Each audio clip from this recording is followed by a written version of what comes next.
লোদ ভাই, লোদ বিয়ে করবে আমায়, বউ হবে আমি তোমার শেহলাজ, লেদ দুলেন লাঙা বউ। 6 বছরের বাচ্চা মেয়ের মুখে শেহরাজ রোদ্দুরের বউ হওয়ার কথা শুনে এক প্রকার স্তব্ধ হয়ে গেল রোদ্দুর। তার চওড়া পিঠের মুহূর্তে যেন শক্ত হয়ে উঠল।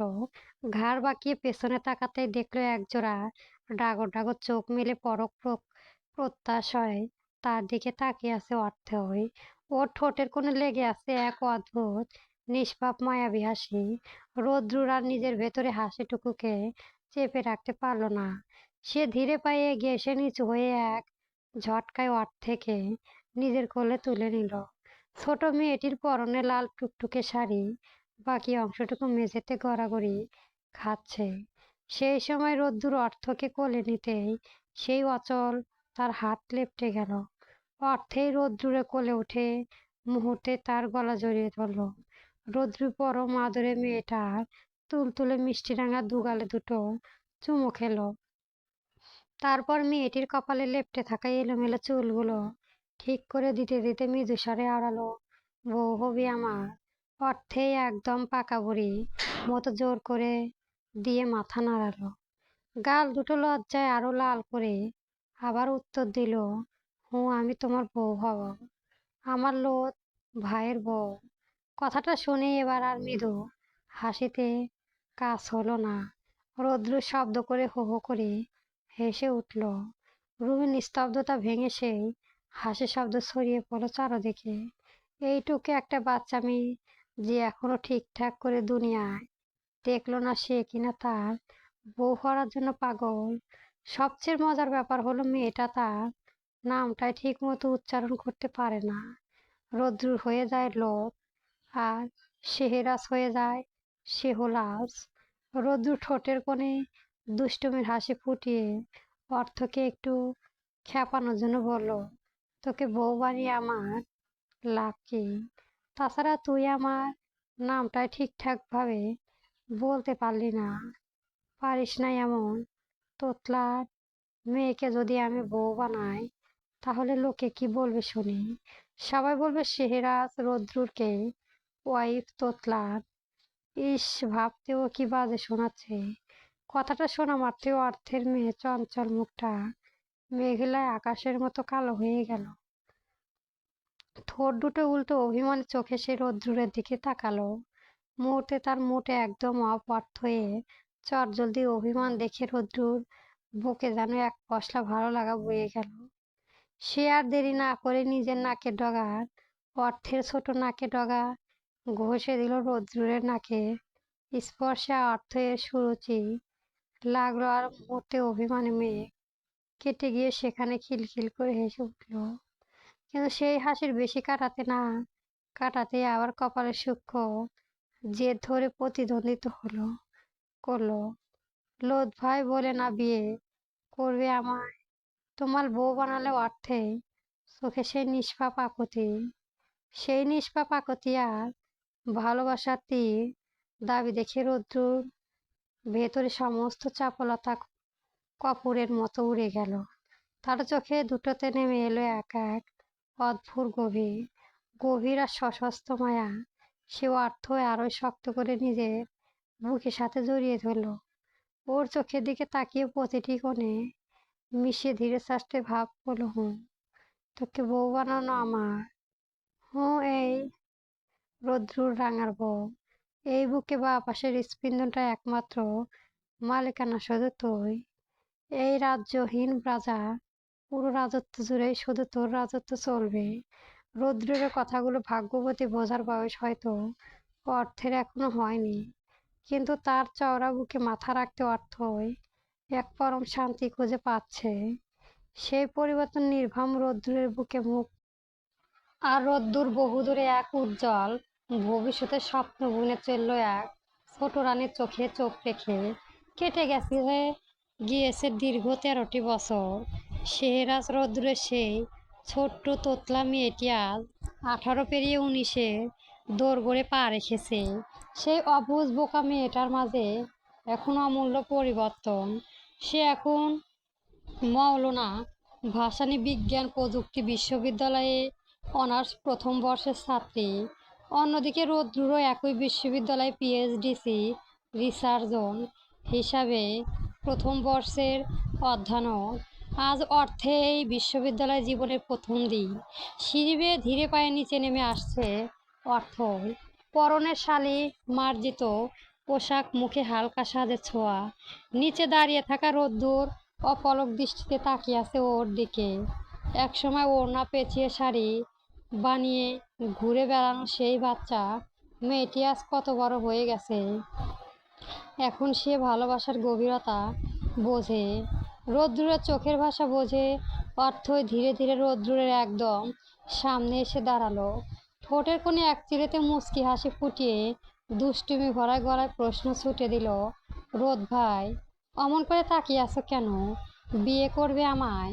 কথাটা শেষ হতে না হতেই আচমকাই অর্থের কোমরে জড়িয়ে ধরে তাকে নিজের বুকের কাছাকাছি টেনে নিল রোদ্দুর। মুহূর্তে আকম্মিত অর্থয়ের বুকটা ছ্যাঁক করে উঠল। সে হালকা কেঁপে উঠে একটু ভীতু চোখে রোদ্দুরের দিকে তাকালো। অর্থয়ের এই ভীতু চাহনি দেখে রোদ্দুর ঠোঁট খেয়ে গেল এক প্রস্থ বাঁকা হাসি। তাকে ভালোবাসে, তার বউ হওয়ার জন্য পাগল, অথচ সামান্য একটু স্পর্শে কেমন কেঁপে ওঠে। রোদ্দুর খানিকটা ঝুঁকে অর্থয়ের কানের কাছে মুখ নিয়ে আসলো। তার তপ্ত নিঃশ্বাস অর্থয়ের গালে লাগতেই মেয়েটির শিহরণ আরও বেড়ে গেল। তীব্র বেগে ফিসফিসিয়ে আওড়ালো রোদ্দুর, পুতুল, তুই এত কিউট কেন বলতো? জানিস তোর এই বোকা ছেলেটা তোর প্রতি ভীষণ আসক্ত। বারবার যে বিয়ের কথা বলেছিস, বিয়ের পর কি হবে জানিস? অর্থই এবার নিজের লজ্জাটা কাটিয়ে উঠে ঠোঁট চেপে হাসলো। রোদ্দুরের চোখের দিকে তাকিয়ে সোজা উত্তর দিল, কি আর হবে, বিয়ের পর সবাই বেবি হয়, সেই হিসেবে আমাদের হবে। রোদ্দুর মেয়েটির এই দৃঢ়তা দেখে চমকে গেল। চোখ দুটি বড় বড় করে বলল, ভাবি, দুষ্ট হয়েছিস তো? তোকে তো এবার রোদ্দুরের কথা আর শেষ হলো না। সিঁড়িতে কারো ভারী পায়ের শব্দ পেয়ে বিদ্যুৎ বেগে দুজনে আলাদা হয়ে গেল। অর্থই নিমেষে স্বাভাবিক ভঙ্গিতে নিজের কাঁধে ব্যাগটা ঠিক করে কিছুটা দূরত্ব বজায় রেখে দাঁড়ালো। ঠিক তখনই ড্রয়িং রুমে হাজির হলো মিতা। সে রোদ্দুরের বড় চাচার ছেলে আহনাফ রহমান।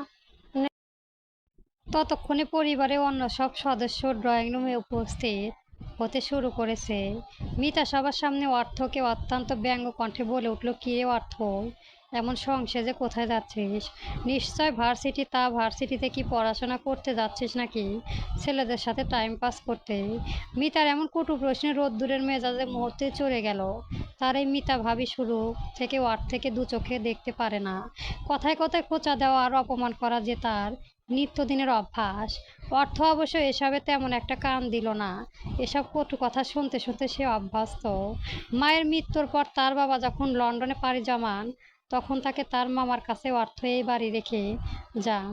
অবশ্য বাড়ির বাকি সব সদস্য অর্থকে ভালোবাসে আগলে রাখে, শুধু এই 2-3 জন বাদে। মিতা ভাবির বিষাক্ত কথা তেরে শেষ হতে না হতেই ঘুম কাঁপিয়ে গর্জে উঠল রৌদ্রের গম্ভীর ও কঠোর কণ্ঠ, পুতুল না হয় সংসেজে ছেলেদের সাথে টাইম পাস করতে যাচ্ছে ভার্সিটিতে, কিন্তু ভাবি আপনি কি কারণে এই সকাল সকাল সংসেজে বসে আছেন? নিশ্চয় ডেট করতে যাবেন না? শ্যাট আপ রোদ্দুর, তোমার সাহস হয় কিভাবে আমাকে অপমান করা? তুমি জানো আমি কে? আমার ড্যাড হলো এমপি, আর তুমি তার মেয়েকেও অপমান করছো। এর পরিমাণ কি হতে পারে বুঝতে পারছো? মিতার গলার রাগ ফুটে উঠল রাগে ক্ষোভে। সে থরথর করে কাঁপছিল, কিন্তু রৌদ্রের মুখে কোনো ভয়ের ছাপ দেখা গেল না, বরং তার ঠোঁটের কোণে এক ফুটে উঠল অত্যধিক হাসি। সে এক চিলেতে বাঁকা হাসি ওঠার মাথায় জবাব দিল, আপনার ড্যাডকে বলবেন সে যেন আমার বালটা ছিঁড়ে দেখায়। এক মুহূর্তে না দাঁড়িয়ে অর্থের হাত নিজের শক্ত মুখে আঁকড়ে ধরে বসা থেকে হন হন করে বেরিয়ে গেল রোদ্দুর। মেয়েটা পেছনে দাঁড়িয়ে বিষাক্ত কুটিল দৃষ্টিতে তার দিকে চলে যাওয়ার দিকে চলিয়ে দাঁড়ালো। অবশ্য সেসবের দিকে নজর দেওয়ার বিন্দুমাত্র প্রয়োজন বোধ করল না রোদ্দুর। বাসার সামনে রাখা ছিল রোদ্দুরের প্রিয় বাইকটি। বাইকটা পার্কিং থেকে বের করে রাস্তার পাশে এনে নিজে উঠে বসলো। হাত বাড়িয়ে পেছনে দাঁড়িয়ে থাকা অর্থের উদ্দেশ্যে হেসে বলল, এই যে ম্যাডাম, আসুন। আপনার জন্য যুদ্ধ জয় করতে গিয়ে দুটো মিষ্টি তো পেলামই না, উল্টো ভার্সিটি পৌঁছাতে লেট হয়ে যাচ্ছে। রোদ্দুরের কথায় অর্থ বুঝতে পেরে অর্থের ঠোঁট মিষ্টি এক চিলেতে হাসি ফুটলে উঠল। সে মাথা নিচু করে ধীরে লয়ে এগিয়ে যাবে, অমনি কোথা থেকে এক ঝড়ের মতো এসে তুলি রোদ্দুরের বাইকের পেছনে উঠে বসলো। আকম্মিত এমন ঘটনায় অর্থই কিছুটা ঘাবড়ে গিয়ে পেছনে গেল। মুহূর্তের মধ্যে রোদ্দুরের চোখ দুটো রাগে লাল হয়ে উঠল। সে চোখ রাঙিয়ে পেছনে ফিরে বিকট ধমক দিয়ে উঠল, এই বেয়াদব, তুই কেন আমার পেছনে বসলি? তোকে বলেছি আমার বাইকে বসতে, নাম আমার বাইক থেকে, ইডিয়েট একটা। তবুও নির্লজ্জের মতো বসে আছে। তুলি একদম ফ্যালফ্যাল করে তাকিয়ে রোদ্দুরের দিকে তাকিয়ে রইল। সামান্য একটু বাইকের পেছনে বসেছে বলে এমন অপমান? প্রতিদিন তো অর্থকে নিয়ে যায়, আজ একটা দিন তাকে বাইকে একটু বসতে দিলে কি এমন ক্ষতি হতো? আজ পর্যন্ত কখনো রোদ্দুর তাকে তার বাইকে বসতে দেয়নি। সত্য বলতে অর্থ ছাড়া অন্য কোনো মেয়ের এই বাইকের পেছনে বসার অধিকার ছিল না। একটা কারণ তুলি খুব ভালো করে জানে, তবুও তার বাধ্য মন চাইতে না। রৌদ্রকে ব্যাকুল হয়ে ভালোবাসে, কিন্তু সে মানুষটার ধমনীতে শুধু অর্থের নাম প্রবহমান। তুলি যেই দিন নিজের অনুভূতির কথা প্রকাশ করেছিল সেই দিন থেকেই রোদ্দুর বদলে গেছে। সে এখন তুলির সাথে অসম্ভব একটা বুকে তীব্র কষ্ট আর যন্ত্রণা, ঠিক, কিন্তু রৌদ্রকে ছাড়া সে নিজের জীবনে অস্তিত্ব কল্পনা করতে পারে না। তাই তো চরম অপমানের পরও বারবার বেহায়ার মতো ছুটে আসে। রৌদ্র আবারও গর্জে উঠে ভয়ে কাঁপতে কাঁপতে বাইক থেকে নেমে দাঁড়ালো। তুলি, ইডিয়েট, তোকে বলিনি আমার কিংবা আমার বাইকের আশেপাশে কখনো ঘেসবি না? আমার পারমিশন ছাড়া বাইকে বসলে কেন? সাহসে দিন দিন তোর নির্লজ্জটার সীমানা ছাড়িয়ে যাচ্ছে। রোদ্দুরের কণ্ঠ ঝরছিল চরম ঘৃণা। তুলি চোখে পানি চেপে তোতলাতে তোতলাতে বলল, সরি রোদ্দুর ভাইয়া, আমি বুঝতে পারিনি একটা দিন তোমার সাথে একটু যেতে চাইলে আমাকে এতগুলো কথা হজম করতে হবে। I am really really sorry. Next time থেকে আর এমনটা হবে না। Just shut up. মুখে মুখে তর্ক করা শিখেছিস? নেক্সট টাইম কেন? কোনো জন্মেও যেন ভুল আর হয়, নয়তো একটা দাঁতও অবশিষ্ট থাকবে না। চাবুকের মতো ধেয়ে এলো রৌদ্রের কথায়। কিছুটা দূরে দাঁড়িয়ে থাকা অর্থে আর সহ্য করতে পারল না। সে থমথমে গলায় বলে উঠল, রোদ ভাই, তুমি আপুর সাথে এত বাজে বিহেভ কেন করো? বাইকে তো তিনজন অনায়াসে বসা যায়, তবে সে আমাদের সাথে গেলে তোমার কি প্রবলেম? তুমি আমাদের সাথেই চলো। অর্থের কথা শুনে রোদ্দুর আগুনের মতো চোখ নিয়ে তার দিকেই তাকালো। তুই চুপ করবি বিচ্ছু? নিজে পায় না ভাত, আবার আরেকজনে এনে খাওয়াতে চায়। চুপচাপ বাইকে উঠে বস, নয়তো তোকেও রাস্তায় ফেলে একা চলে যাব। রৌদ্রের ধমক খেয়ে অর্থে শুকনো গেল। রৌদ্রের রাগ যেন মাছটা ছাড়িয়ে যাচ্ছে, তা সে বোঝে। তাই আর কথা মারিয়ে না বাড়িয়ে গুটি গুটি পায়ে এগিয়ে গেল। বাইকে বসলো সে। রৌদ্র বাড়িকে মিরর দিয়ে থেকে দেখে নিয়ে গম্ভীর কণ্ঠে আওড়ালো, কোমরটাকে জড়িয়ে ধরবি নাকি মাঝ রাস্তায় ফেলে রেখে যাব? অর্থই আর দেরি না করে সাথে সাথে দুই হাতে রোদ্দুরের কোমরে শক্ত করে জড়িয়ে ধরলো। পরক্ষণে বিকট শব্দে বাইক স্টার্ট দিল রোদ্দুর।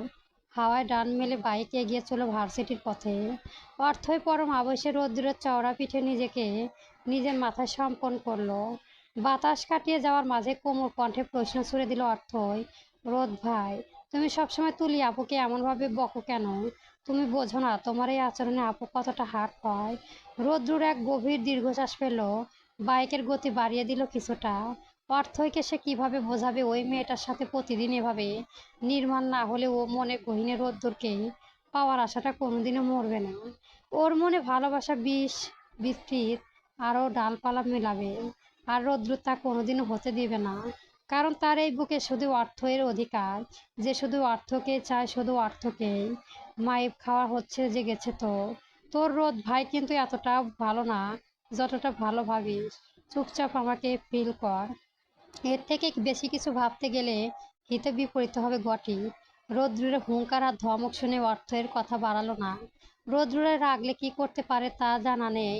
সে নিচু লক্ষ্মীর মেয়ের মতো রৌদ্রের চওড়া পিঠের পরম আবেশে মুখ লুকালো আর শক্ত করে জড়িয়ে ধরলো তার কোমর। আর এদিকে তুলি এখনো সেই একাই জায়গায় নিথর হয়ে দাঁড়িয়ে আছে। তার মনটা এখন ঘোমটার আকাশের মতো ভারী আর বিষণ্ণ। মুখে করুণ ছাপটা একদম ফ্যাকাশে হয়ে গেছে। একদম রৌদ্রের বলা সামান্য একটা কড়া বাক্য সে সহ্য করতে পারত না। আজ প্রতিটি ক্ষণে ক্ষণে সেই মানুষটার হাত থেকে তাকে সহ্য, চরম অবহেলা আর ঘৃণা সহ্য করতে হচ্ছে। তুলে যদি আগে থেকে জানতো যে কাউকে এত গভীর ভালোবাসে শেষ পর্যন্ত কেবলই যন্ত্রণার বুক ভরা কষ্ট, তবে কোনোদিনও সেই রোদ্দুরকে নিজের করে চাইতো না। একরাশ শূন্যতা বুকে নিয়ে সে ধীরে পায়ে ফুটপাত ধারে এগাতে লাগলো। কিছুটা দূরে হেঁটে আসার পরে আচমকা এক পরিচিত পুরুষালী কণ্ঠ ভেসে এলো তুলি। ডাক্তার শোনা মাত্র তুলি বিরক্তিতে ঘাড় বাঁকিয়ে তাকালো, দেখলো রাস্তার পাশে একটা বাইকের কর্ণ দিয়ে ভর দিয়ে এক নাগাড়ে হাসি মুখে দাঁড়িয়ে আছে তৈসিফ, এবং তার পাশে একটি ছেলে, সম্ভবত ফ্রেন্ড হবে। তৌসিফকে দেখা মাত্রই তুলির পুরো মেজাজ বিষিয়ে গেল। এই লোকটাকে সে একদম চোখে দেখতে পারে না, কারণ সারা দুনিয়ায় তাকে তুলি বলে ডাকলেও এই একটা মানুষ তাকে চিরকাল তুলা বলেই ডেকে। কার সত্ত্বেও তৌসিফ নিজের স্বভাব বদলায়নি। তুলি তাকে সম্পূর্ণ উপেক্ষা করে দ্রুত পায়ে হেঁটে চলে যেতে চাইলো।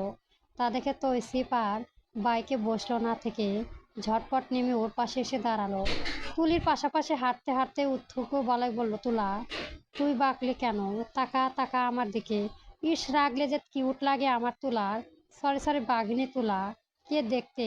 তুলি আর নিজেকে ধরে রাখতে পারলো না, ভীষণ বিরক্ত হয়ে রেগে চিৎকার করে উঠল, দেখুন আপনি, এক্সকিউজ মি, তুমি কি আমাকে কোনো অসাধারণ ছেলে ভাবছো নাকি?